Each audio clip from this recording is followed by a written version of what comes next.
जय श्री राम, जय सनातन।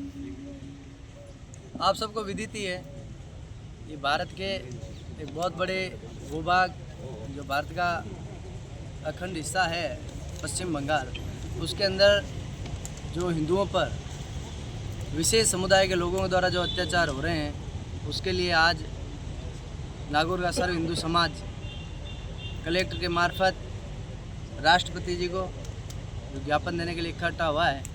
और हमारी पुरजोर मांग है कि बंगाल के अंदर केंद्र सरकार और राष्ट्रपति महोदय राष्ट्रपति शासन लागू हो, वहाँ पर हिंदुओं पर अत्याचार बंद हो, बहन बेटियों के साथ जो अत्याचार हो रहे हैं वो बंद हो, और वहाँ जो पड़ोसी देश के बांग्लादेशी घुसपैठिए घुस आए हैं उनकी विशेष रूप से पहचान करके चिन्हित करके उनको पुनः बांग्लादेश में खदेड़ा जाए, ये हम पुरजोर भारत सरकार से मांग करते हैं।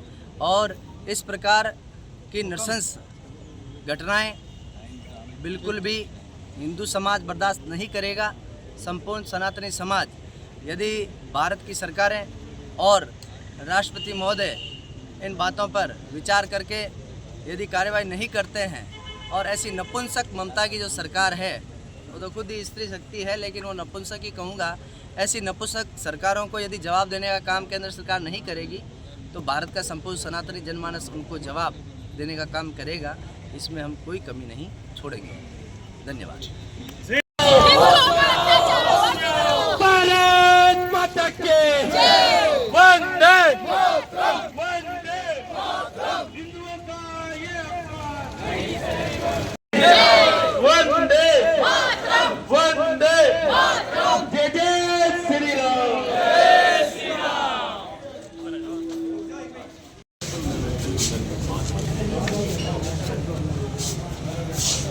भारत माता की भारत माता की वंदे वंदे जय जय श्री राम।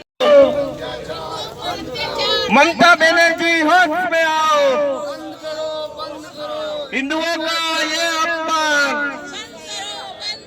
हिंदुओं का ये अपमान।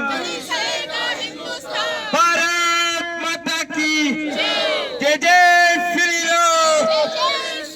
हिंदुओं की ये हुंकार नहीं सहेंगे अत्याचार, हिंदुओं की ये हुंकार नहीं सहेंगे अत्याचार। दृश्य आप देख रहे हैं, एक लोडिंग टैक्सी के अंदर एक कोई हिंदू भाई अपने परिवार को, अपनी बहू पत्नी को, अपनी बहू बेटियों को, अपने बेटों को बिठा करके निकलने का प्रयत्न कर रहा है, और चारों तरफ उस मानसिकता विशेष के लोग उनको ऊपर चढ़ करके तुम्हारी औरतों को यहाँ पर छोड़ दो, तुम लोगों को जिंदा छोड़ देंगे। इस मानसिकता से कल्पना करो वहां पर हमारा परिवार होगा तो, मेरा परिवार उस लोडिंग टैक्सी के अंदर है। नियोजन हो सद कार्यों के अंदर, अच्छे कार्यों के अंदर हमको किस दिशा में आगे बढ़ना है। वास्तव में समाज के लिए हमको आगे आना पड़ेगा चला करके। अभी हमारे एक मित्र बड़े नाराज हो रहे थे कि ये नेता बनने वाले, ये जो पदाधिकारी बनने वाले, ऐसा वैसा। बनने वाले मेहनत कर रहे हैं, वो जल रहे हैं, उनके मन में पीड़ा है, वो कार्य कर रहे हैं। आज नागौर की जागरूक सनातन धर्म को मानने वाले समाज, मातृशक्ति एवं संतों के सानिध्य में कलेक्टर महोदय को बांग्लादेश में और हमारे जो पूर्व में बांग्लादेश में जो घटनाएं हुई हिंदुओं के साथ में, और वर्तमान में अभी जो वक्फ कानून संशोधन हुआ, और उसके विरोध में जहां हिंदू समाज अल्पसंख्यक है, और ऐसी जगह समाज विशेष द्वारा हिंदू समाज को टारगेट करके और हिंदू समाज और हमारे हिंदू समाज की बहन बेटियों के साथ जो अनवर्थ, जो घृणात्मक कार्य और निंदनीय कार्य, यानी समाज को प्रताड़ित करना और समाज वहाँ से पलायन की स्थिति में, यानी हर रोज़ पलायन करके और समाज, हिंदू समाज को वहाँ पर भागने पर मजबूर कर दिया गया है। ऐसी परिस्थिति में सभी जिलों में आज हमारे राजस्थान के लगभग सारे ज़िलों में ही विश्व हिंदू परिषद के एक आह्वान पर सभी ज़िलों में जो हमारा सर्व हिंदू समाज है वो आज जगह जगह जिला केंद्रों पर कलेक्टर महोदय के मार्फत ज्ञापन देकर और ऐसी हिंसाओं को रोकने का पुनरावृत्ति ना हो ऐसा सभी ने एक लिखित में ज्ञापन देने का आयोजन रखा है। जय श्री राम। मौत के घाट भी उतार दिया जाता है। ये समय डर कर भागने का नहीं है, एकजुट होकर मुकाबला करने का है। भाग करके भी कहाँ जाओगे, आखिर सामना तो करना ही होगा। अंत हमें जाति बिरादरी आदि बंधों से ऊपर उठकर सनातन धर्म एवं हिंदुओं की रक्षा, हमें जिहादियों एवं उपद्रवियों को उनके ही हिसाब से जवाब देना होगा। हम सबको एक साथ जुट होकर उनका मुकाबला करना होगा।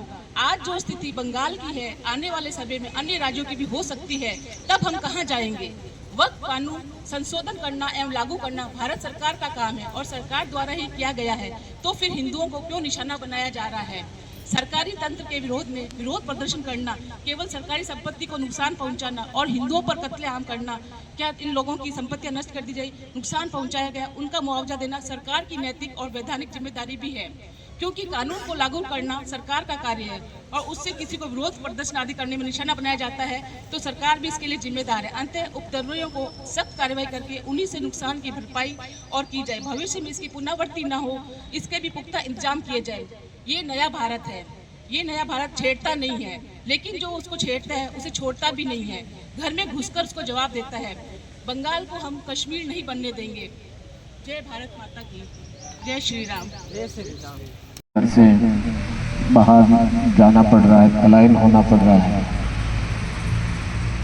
हिंदुस्तान में से हिंदुओं को इस तरीके से प्रताड़ित होकर के बाहर निकलना पड़ रहा है। बहुत दुखद घटना। कारण हम सबके कमजोरी जो है वही कारण है। यदि हम हिंदू संगठित रहेंगे और जो कहा गया है सठे साठम समाचरित लगा दी जाती है, तोड़ फोड़ कर दी जाती है, बहन बेटियों की इज्जत लूट ली जाती है और यहाँ तक कि लोगों को मौत के घाट भी उतार दिया जाता है। ये समय डर कर भागने का नहीं है, एकजुट होकर मुकाबला करने का है। भाग करके भी कहाँ जाओगे, आखिर सामना तो करना ही होगा। अंत हमें जाति बिरादरी आदि बंधों से ऊपर उठकर सनातन धर्म एवं हिंदुओं की रक्षा, हमें जिहादियों एवं उपद्रवियों को उनके ही हिसाब से जवाब देना होगा। हम सबको एक साथ जुट होकर उनका मुकाबला करना होगा। आज जो स्थिति बंगाल की है, आने वाले समय में अन्य राज्यों की भी हो सकती है। तब हम कहाँ जाएंगे? वक्त कानून संशोधन करना एवं लागू करना भारत सरकार का काम है और सरकार द्वारा ही किया गया है। तो फिर हिंदुओं को क्यों निशाना बनाया जा रहा है? सरकारी तंत्र के विरोध में विरोध प्रदर्शन करना, केवल सरकारी संपत्ति को नुकसान पहुंचाना और हिंदुओं पर कत्लेआम करना, क्या इन लोगों की संपत्तियां नष्ट कर दी जाए, नुकसान पहुंचाया गया, उनका मुआवजा देना सरकार की नैतिक और वैधानिक जिम्मेदारी भी है। हिंदुओं को प्रताड़ित किया जा रहा है। राष्ट्र विरोधी और हिंदू विरोधी तत्वों को निर्बाध रूप में षड्यंत्रों के कार्य करने के लिए खुली छूट दी जा रही है।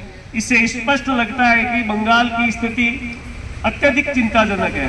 मुर्शिदाबाद प्रारंभ में हुई भीषण हिंसा और अब संपूर्ण बंगाल में फैलती हुई दिखाई दे रही है। शासकीय तंत्र दंगाइयों के सामने केवल निष्क्रिय है नहीं, अपितु कई स्थानों पर सहायक बन गया है। इससे पहले की स्थिति नियंत्रण से बाहर निष्क्रिय अपने टारगेट को ठीक करने का प्रयत्न किया है। पहले जो फिल्में बनती थी उन फिल्मों में क्या दिखाया जाता था और वर्तमान में पिछले कुछ समय में जो इस फिल्मी मीडिया के द्वारा, फिल्मी स्थान के द्वारा, बॉलीवुड के द्वारा जिस प्रकार का प्रस्फुटीकरण किया जा रहा है उसमें और इसमें परिवर्तन आया है।